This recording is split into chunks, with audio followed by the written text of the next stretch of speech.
So who are leaders? We set out 4 criteria. So to twist it a little bit, the first one we were asking, how do you perceive you're doing?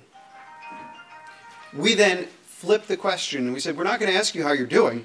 We're going to see what you're doing, and then we'll make a judgment based on that. So we put 4 criteria up there. We took 4 of the questions out of the survey, and we said, do you have an overall information security strategy? Great. Do you employ a chief information security officer or equivalent? You know, we're not hung up on the title. It can be a senior VP of security. It can be the CSO who's a CISO, executive director of security, whatever the title is. But it's got to be senior. And more importantly, they have to report to the top of the house, to the CEO, CFO, COO, legal counsel, or CIO. But if that manager of security is 4 levels below the CIO, you probably haven't escalated the importance of security of the organization to what it potentially could be based on your risk. And we've seen it time and time again. We're working on a project right now, and you know, there was 1 security person in the organization. It's a small to mid-sized business, and our project started the same day as the new security manager. So we kind of said, okay, we may not, we might find a few things here that might be missing from your framework, and there may be some opportunities to improve your strategy here. Having a security person here for more than 24 hours is probably the first one, but there's going to be more than that. So what do you think? When we slice the data by the companies that said they were consistently doing these 4 activities, so strategy, CISO, so senior security executive, measuring, and monitoring. What do you think? 48%? 30%? Do we jump up to 50?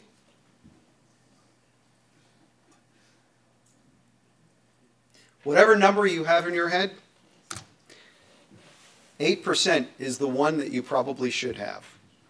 So we compared to 42% of the front runners.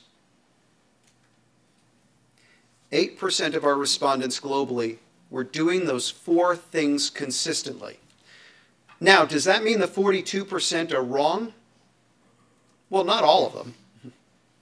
Some of them are probably off base, but some of them may have aligned their security activities with the business risk. They don't need to be leaders. They don't need to have everything covered. And that's fine. But A, if we're going to have an interconnected world and an interconnected society, are we going to have to protect that infrastructure consistently? Yes, and everybody's going to have to step up to a certain degree. And B, are there companies that do not align their security with the risk that the company has? Yes. Absolutely, I can tell you from experience that there are definitely opportunities for improvement. So 8% of the respondents are leaders. So take this back and stop for a moment and say, as you're playing the game right now, do you need to be playing a game as a leader? Do you need to be somewhere in the middle? Can you be a follower based on your business and based on the risks? Which is fine. Not everybody needs to be out front on that bleeding edge.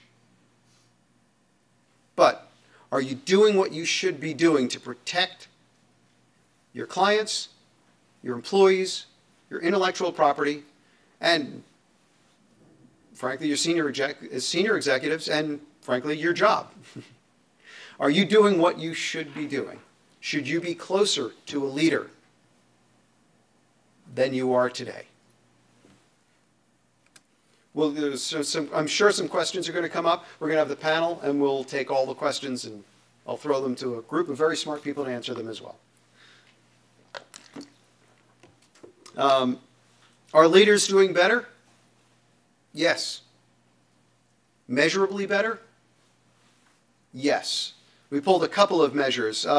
Leaders expect security spending to increase over the next year, 74% versus 45% for the entire survey.